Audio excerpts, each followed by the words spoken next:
Hey guys, welcome to the secret history living inside of your aquarium. Tonight, what you're witnessing is two of the newly discovered and categorized to the Western world zebra loach. And what they were doing just a minute ago was they were spawning. And they're usually very shy, but I have never witnessed them spawning before, and nor have I found any footage of it looking, because I thought, wow, these would be cool guys to try to breed. But what they seem to be doing is the male, as I would assume it, is nudging the wider or broader bodied female she's on the ground. He keeps nudging her with his head sideways in her belly, which is pretty standard as far as you see that in Cory catfish. You see that in a few cyprinids species as well. And then what he was doing was he was waiting for her to put out an egg, and then he was going over top of her and essentially letting out a little cloud of the formula. So this teeny tiny, the only crib in the tank, just because I needed to put him somewhere, was really, really messing with their show. And I don't know if they're going to complete it or not. But they're usually timid. They won't stay near the front of the glass. And I just think this is really cool that I'm getting to watch a species that I can't find any information on about their reproduction, really, other than people have that they have reproduced, but they are not reproducing in mass in society, in captivity, that is.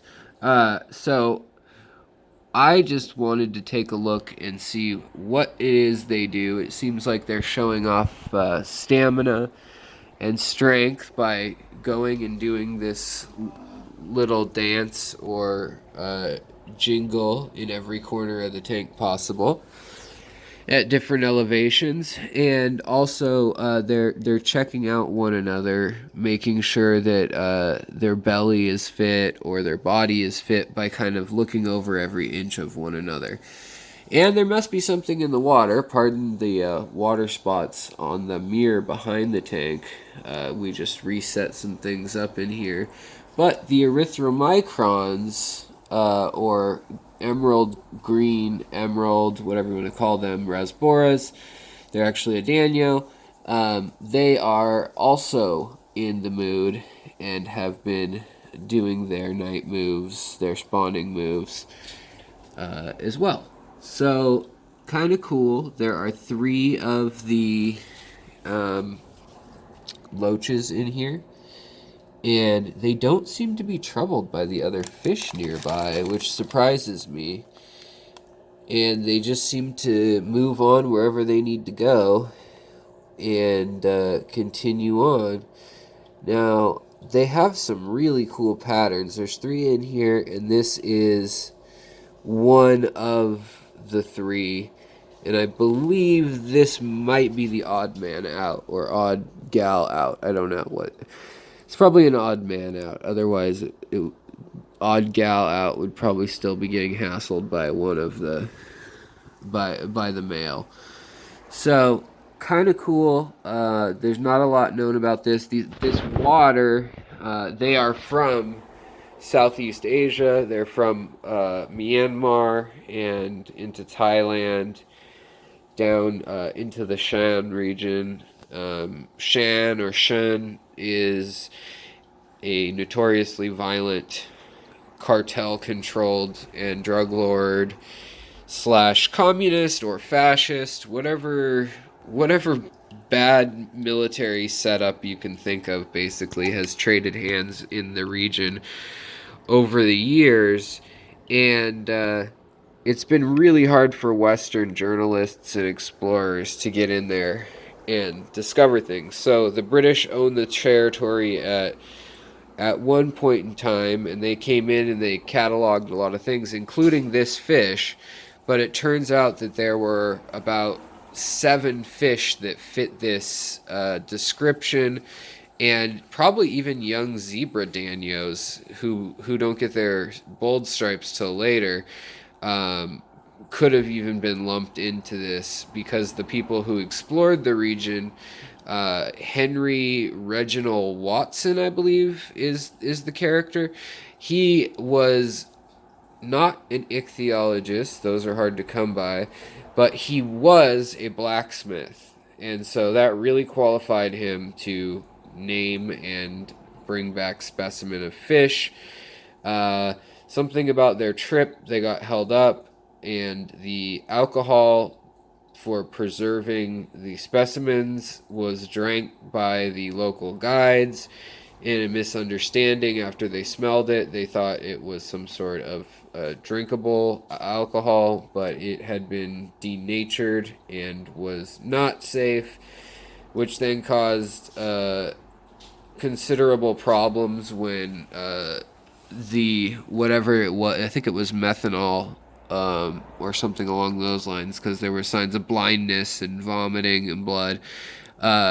So it was not a good expedition, and needless to say, fish kind of dropped off their radar as what they were looking for. And more specifically, they started looking for a British garrison. Quickly went back to Singapore, which was a nearby stronghold. Hong Kong and Yangon or Rangoon also were locales that the British had a presence or controlled completely. And the region really sat all through World War II, up through even the Vietnam era, and it was in the periphery of some war battles in World War II, during the Chinese Revolution for independence, and the People's Revolution for the Communist Revolution there. And other than that, it has really remained a localized tribal area taken care of by several main ethnic groups. And that region is called Shan. And that's also where we get the celestial pearls and danios, and we get some of the really small danio species that we've been finding recently. The Hikari danio, which is named such because a Hikari funded the trip to go find it, and in honor of that, they have been dubbing it the Hikari danio. As well as about 24 danios, which were in they were in Amazonas magazine in an edition from 2013. This just a great edition. If you want, you can go online, I think, and you can buy a subscription to Amazonas online and get access to old issues. But that one, if you are a member on Kindle or your phone or whatever, that one's a particularly good magazine entry column.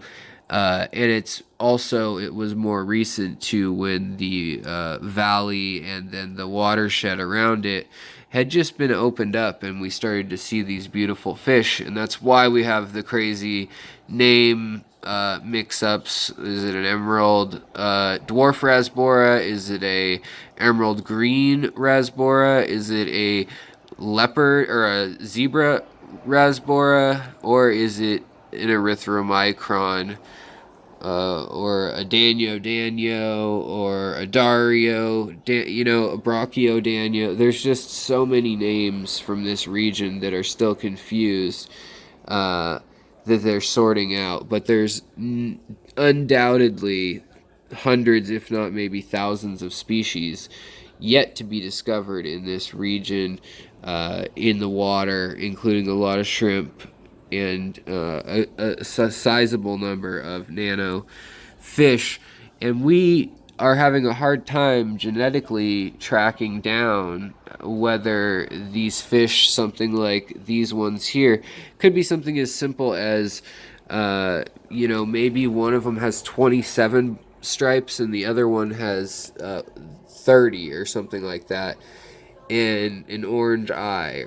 And that might mean that they were separated for a long time, because between India and, so for a history lesson and a geography lesson, India's here, my hand is India, and Bangladesh and Thailand, Burma, uh, Vietnam over here, and then over here Iran, Pakistan, and then down here India. I know that's kind of confusing, but there's mountains, the Himalayas, that go all around India in its kind of little uh, shape, like a carrot, like a wide carrot or a beet, and then that on the Indus Valley side, in India, that's where we get a lot of the large, like giant danios and kind of cool, colorful fish.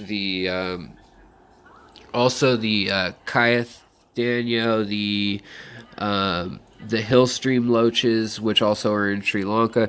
They're all mostly on that side of the divide, and then on the continental divide on the other end, where the water flows uh, east rather than west in the continent, just like in the United States, the Rockies play that role.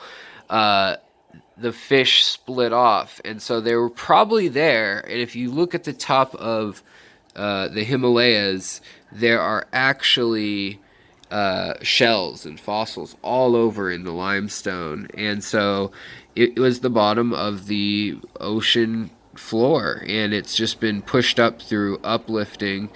And you can look up videos on how uplifting of mountain ranges from the seafloor occurs.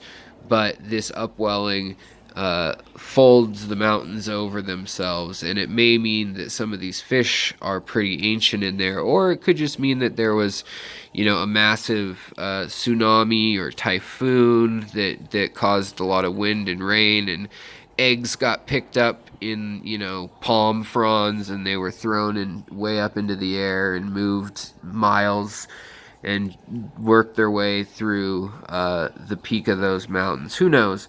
But when you look at the map, it's amazing sometimes. Like they know there's at least 3 to 6 million years difference, so it wasn't the Ice Age either that put them together. It was probably some other interesting event, possibly an ice dam bursting in the Pleistocene or something along those lines. But here they are again, out and spunky, ready to do their little dance. You can see they've got the little goatee faces. These ones are obviously full size. They've got a gold ring around their eye. And I think they make just an outstanding, peaceful nano fish. They may eat like your shrimp or other little teeny fish, but fish fry, that is. But I mean, you can see they're not bugging even medium-sized shrimp. They're not ripping apart the plants or anything, and they don't bug any of my Neocaridina. They are a very nice fish to have, and they like clean water, fairly cool, but they can withstand warmer water. And then they like a low TDS if possible. So TDS of 50 to 150 is ideal, but they can withstand up to 300, and probably beyond that. But that's just for comfort's sake. And then they really like having a planted tank, gives them a sense of security. And lastly, as they are a Hillstream type loach, just like the panda loaches, which come out of China, which are on the same side of the continental divide there, up in the Himalayan foothills, so to speak, these little guys, they all really, really like some heavy flow from several directions, and then some rocks. So these guys will probably get some pebbles in here soon after some of this carpet's in the way I want it to. But you can see they're sitting on the rock and they're waiting for the flow of whatever's coming out, little crustaceans or whatever, hoping to eat that. And there's also a secondary pump in here tucked behind.